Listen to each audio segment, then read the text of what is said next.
The valorous mistake. The terraforming station on Celestria's equatorial belt wasn't much to look at. A cluster of prefabricated modules arranged in concentric rings around the atmospheric processor. But to Liam Frost, it was home. For the past 3 years, he had devoted himself to coaxing life from the planet's stubborn soil, turning barren red plains into nascent farmland that would someday feed thousands of colonists. Today was supposed to be routine. Check the soil composition in Sector 17, adjust mineral ratios, program the drone seeders. But routine died the moment the delegation from Zephyr arrived. Mr. Frost called Supervisor Daniels over the comm, her voice carrying that artificial pleasantness she reserved for VIPs. Your presence is requested at the main pavilion. Our Zephyrian guests wish to inspect the agricultural development zones. Liam frowned as he wiped soil samples from his hands. Why me? I'm not exactly the diplomatic tour guide type. Because you're the best soil engineer we have, and the Zephyrians specifically asked to see the terraforming process. The House of Nirolith doesn't make social calls, Frost. This is important. The Zephyrians.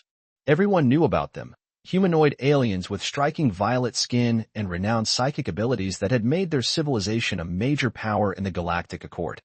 What most people didn't know was how deeply traditional they remained despite their advanced technology. Their noble houses maintained ancient customs that predated their space travel by millennia. 30 minutes later, Liam stood uncomfortably in a freshly cleaned uniform as the Zephyrian delegation swept into the pavilion. They moved with effortless grace, their tall, live figures adorned in shimmering fabrics that seemed to capture the light of Celestria's distant sun. At the center walked Lady Valeria Nirolith, matriarch of her house, her silver-streaked indigo hair elaborately styled above penetrating eyes that seemed to evaluate everything in an instant. Behind her came her daughters, all 7 of them. This is Liam Frost, Supervisor Daniels said, gesturing toward him. Our lead soil reclamation specialist. Lady Valeria inclined her head slightly. A pleasure. I am told your methods have accelerated the habitability timeline by 17%. My daughters and I wish to observe your work firsthand before finalizing our investment in Celestria's development. Liam bowed awkwardly, trying to remember the protocol briefings all station personnel had received. The honor is mine, Lady Nirolith. Allow me to introduce my daughters, she continued. Celine, my eldest and chief negotiator. The tallest of the sisters stepped forward, her expression coolly analytical. Her deep purple skin contrasted with platinum blonde hair cropped short in a severe style. Your mineral balance techniques are intriguing, Mr. Frost. One by one, the others were introduced. Arian, the military strategist with sharp eyes and a warrior's stance. Kasara, the diplomatic envoy whose gentle smile seemed genuinely warm. Aloan, the technological genius whose fingers constantly moved as if manipulating invisible data. Narissa, the cultural attaché whose entire bearing spoke of carefully studied etiquette. And Talia, the artistic savant whose gaze wandered to the station's architecture with obvious interest. And finally, Lady Valeria said, my youngest, Lyra. She is still completing her education in xenobotany and has a particular interest in your work. The youngest sister stepped forward shyly. Unlike her confident siblings, Lyra seemed almost hesitant, her violet eyes wide with curiosity rather than calculation. Her dark purple hair fell in loose waves, and she carried a small device Liam recognized as a botanical scanner. Your achievement with the nitrogen-fixing fungi is remarkable, Lyra said, her voice soft but enthusiastic. I've been studying your published findings. Before Liam could respond, Supervisor Daniels smoothly took control. We've prepared a tour route through the primary reclamation zones. If you'll all follow me. The next 2 hours were a blur of technical explanations and diplomatic niceties. Liam demonstrated soil composition analysis, showed them the modified earthworms that accelerated organic matter breakdown, and explained the custom-engineered microbes that would eventually create a self-sustaining ecosystem. Throughout it all, he noticed Lyra's genuine interest, her questions thoughtful and specific, while the other sisters maintained varying degrees of polite attention. Only Aloan, the tech expert, seemed equally engaged with the technical details. It happened as they reached the experimental cavern farms, vast underground chambers where light pipe technology allowed for controlled agriculture even before the surface became habitable. A section of the tour group had moved ahead to examine the hydroponics arrays when Liam noticed Lyra lingering by an automated mining drone. The machines were supposed to be inactive during tours, but this one's status light was blinking amber instead of standby blue. "Watch out," Liam called, his instincts firing before his conscious mind had fully processed the danger. The drone's extraction arm was moving, its titanium drill bit beginning to spin. A malfunction, or worse, sabotage. Lyra turned, confusion crossing her features as Liam sprinted toward her. The drone lurched forward suddenly, its arms swinging toward the young Zephyrian. Without thinking, Liam threw himself forward, tackling Lyra away from the machine's path. They tumbled to the ground as the drill bit slammed into the rock wall where she had been standing moments before. Security personnel swarmed the area, disabling the drone. Liam rolled to his feet, helping Lyra up. "Are you all right?" he asked, heart pounding. "Yes, thanks to you," she replied, her large violet eyes fixed on him with an intensity that made him uncomfortable. Around them, the other Nirelith daughters converged rapidly, their expressions ranging from concern to something Liam couldn't quite identify. Lady Valeria arrived moments later, her usual composure shaken. "Lyra, are you harmed?" "I am well, Mother.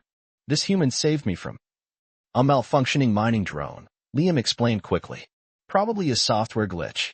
They're programmed to shut down when detecting organic life forms." Lady Valeria's gaze shifted to Liam, and he felt a strange pressure in his mind, light but unmistakable, like fingers gently testing a lock. The Zephyrian psychic abilities weren't just rumors, then.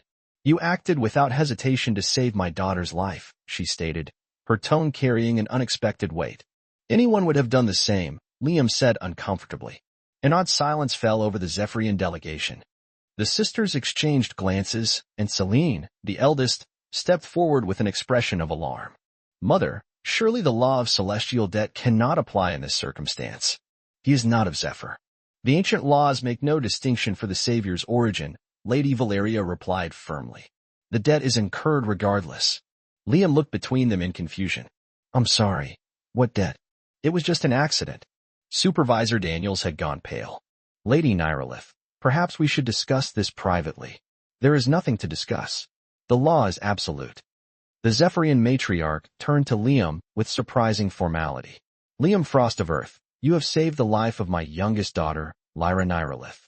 By the ancient laws of our people, a celestial debt has been incurred. As she lacks the power to repay such a debt in kind, tradition offers only one path of equivalent value." Lyra stepped forward, her cheeks darkening to a deeper purple that Liam assumed was the Zephyrian equivalent of a blush. "I offer myself in marriage bond to honor your valor," she said, the formal words sounding rehearsed yet sincere. Liam blinked. "I'm sorry, what?" Celine stepped forward again, her voice tight. "Mother, you must explain the full consequences. As the youngest, Lyra's bond extends to all unbonded sisters of higher birth rank. The human must understand what this means." Lady Valeria nodded solemnly.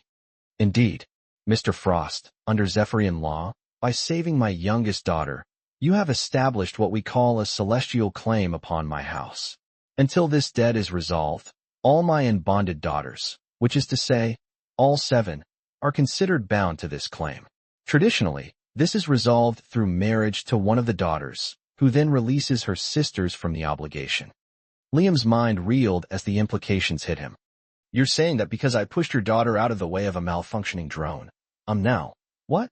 Engaged to all 7 of your daughters?" "Not precisely engaged," corrected Nerissa, the etiquette expert. "Rather, you hold a claim that must be resolved through formal courtship and eventual selection of one bride, or formal release of the claim altogether." Supervisor Daniels looked ready to faint. "This is unprecedented. I need to contact Earth Diplomatic Services immediately."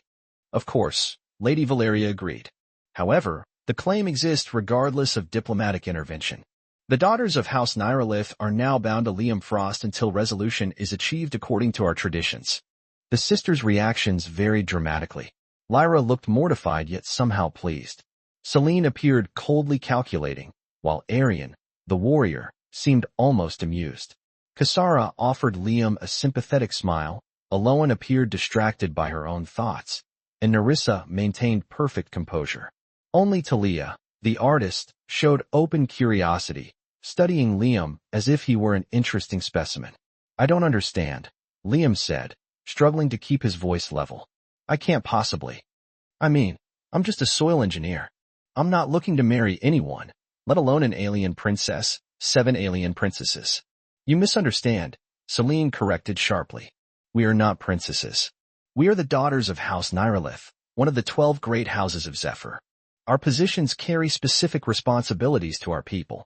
And now, Lady Valeria added calmly, those responsibilities include resolving this celestial debt in a manner that brings honor to all involved. Before Liam could formulate a response, alarms blared throughout the facility. Supervisor Daniels checked her comm unit, her expression shifting from diplomatic discomfort to genuine concern. We have a security breach in the northern quadrant, she announced. All visitors need to return to their ships immediately. This is no coincidence, Arian stated flatly, her hand moving to what Liam suddenly realized was a concealed weapon. House Voxerin has operatives on this station. The drone was likely sabotage. Lady Valeria's expression hardened. We shall withdraw to our vessel for safety, but this matter is not concluded. She turned to Liam. You will be contacted regarding the formal procedures. The celestial debt cannot be ignored or dismissed. As security personnel escorted the Zephyrian delegation toward their landing pad, Lyra glanced back at Liam, her expression a mixture of gratitude and something else, something that made his stomach tighten with apprehension. What just happened? He asked Daniels as the aliens departed. You, she replied grimly, just became the most diplomatically significant soil engineer in human history, and potentially the first human to marry into a Zephyrian great house. She shook her head. Earth Central is going to have a field day with this one. Liam watched the Zephyrian ship rise into Celestria's copper sky, still struggling to process the bizarre turn of events. One moment he had been explaining nitrogen cycles, and the next he was caught in an alien marriage claim involving 7 sisters from one of the most powerful families in the galaxy. All he had wanted to do was fix the soil. 3 weeks after the incident, Liam's life had transformed beyond recognition. The modest quarters he once occupied had been replaced by a diplomatic residence, essentially a luxury module hastily attached to the station.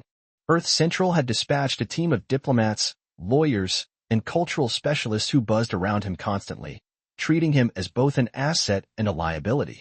Today, he was scheduled to meet with representatives of House Nirelith for the first formal courtship discussion. He adjusted the uncomfortable ceremonial suit provided by Earth's diplomatic corps, deep blue with silver trim that supposedly honored both human and Zephyrian aesthetics. Remember, said Ambassador Reeves, a sharp-eyed woman who had arrived straight from Earth's Galactic embassy, this is now an interstellar diplomatic incident. The Nirelith family controls 3 key trading routes and has voting power in the Galactic Accord. Whatever your personal feelings, you represent humanity in this matter. I didn't ask for any of this, Liam muttered, tugging at his collar. I just reacted to a dangerous situation, and inadvertently activated an ancient Zephyrian marriage clause that could either cement humanity's strongest alien alliance or trigger an interspecies incident, Reeves replied dryly. No pressure.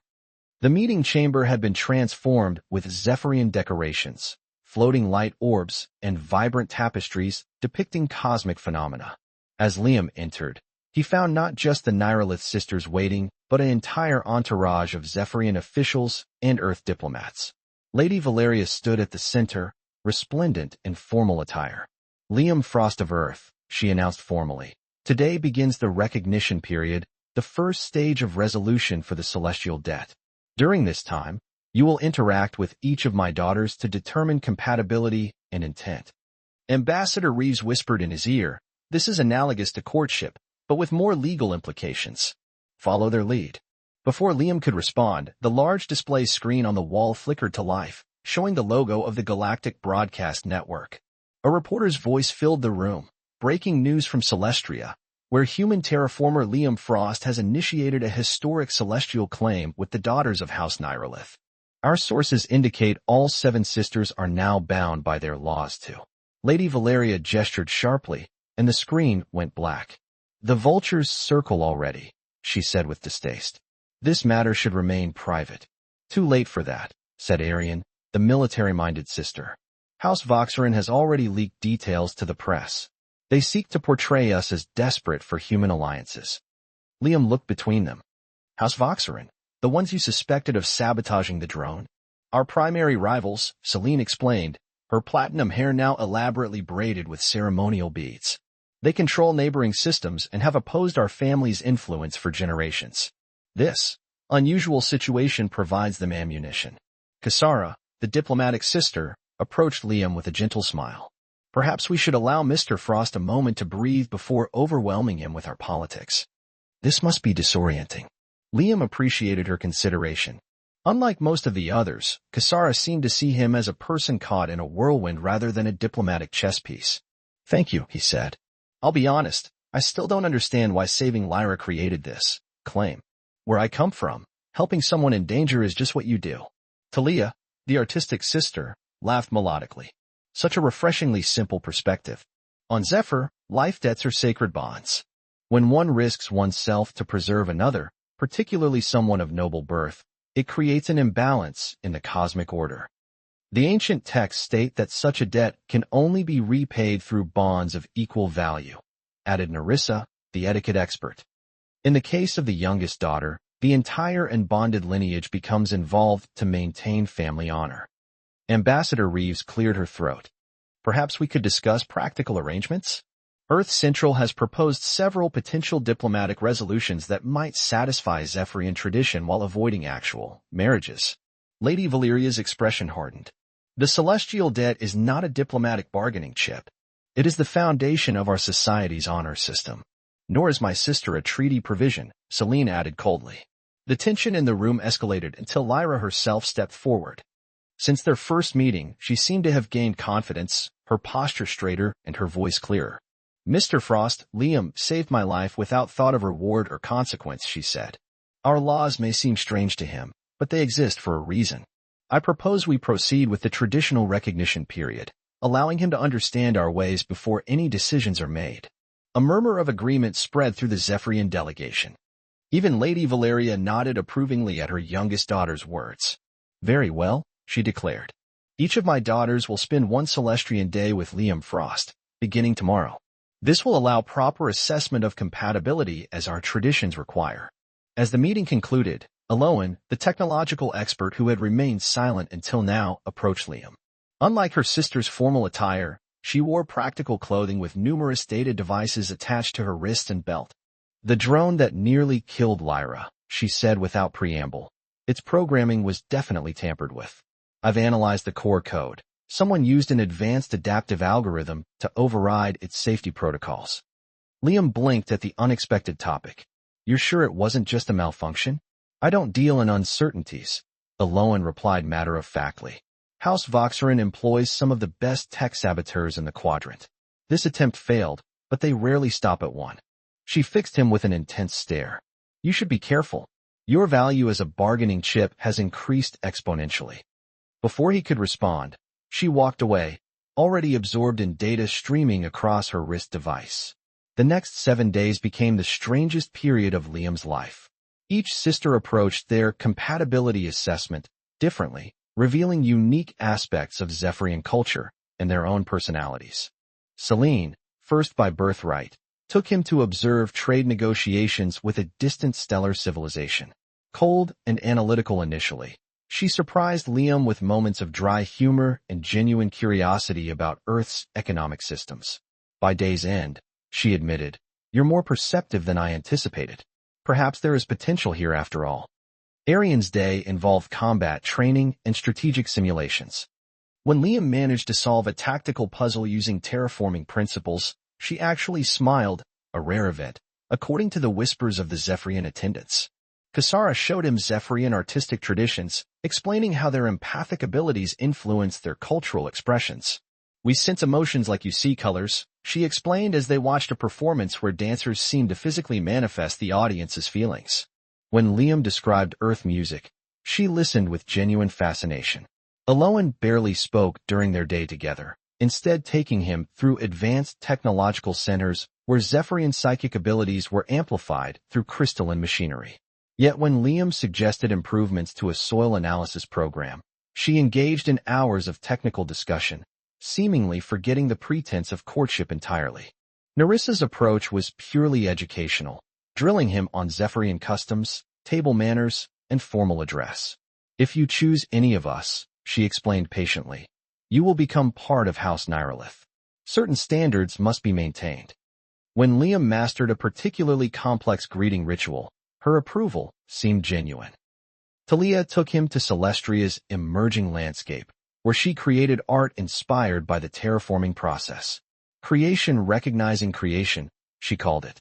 When Liam spoke passionately about coaxing life from barren soil, she studied him with new interest. "You're an artist too," she observed, "just working in a different medium." Lyra's day was last. Unlike her sister's formal approaches, she simply asked to see his work. Together they examined soil samples, discussed bacterial colonies, and visited newly sprouting test fields.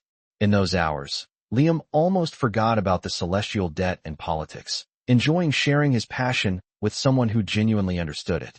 "I never properly thank you," Lyra said as they watched Celestria's sunset turn the sky to molten copper. "Not just for saving my life, but for treating me as something other than the youngest Nirelith daughter. My sisters overshadow me in everything: beauty, intelligence, talent. I'm just Lyra." Just Lyra understood my nitrogen-fixing fungal colonies better than any of my colleagues, Liam pointed out. "And just Lyra has a genuine passion for bringing life to barren worlds. That's something special." She smiled, a faint purple blush coloring her cheeks. "If circumstances were different, if we had met without all this celestial debt business." The moment was interrupted by a deafening explosion. The atmospheric processor, the heart of the terraforming operation, erupted in flames and smoke. "No," Liam shouted, running toward the emergency comm station. "That's the central processor. If it goes down, the entire atmospheric balance could collapse." Security alarms blared as emergency protocols activated. Earth personnel and Zephyrian visitors scrambled for safety. Within minutes, the other Nirelith sisters arrived, Arian already coordinating with station security. "House Voxerin," she stated grimly. "Their agents have been detected in the lower levels." "This is no longer about embarrassing us politically," Celine added. "This is sabotage of a protected development world, a direct violation of Galactic Accord treaties." Liam's mind raced. The atmospheric processor is failing. If we don't stabilize it within the hour, we'll lose 3 years of work, and potentially the planet's habitability for decades. "What do you need?" asked Aloan, already accessing station systems through her wrist device. "I need to get to the secondary control room and manually override the containment protocols. But with the main corridors blocked by the explosion, there's an external maintenance route," Liam continued, pulling up station schematics. "But it's exposed to the atmosphere. The oxygen levels out there are still too low for humans without breathing apparatus."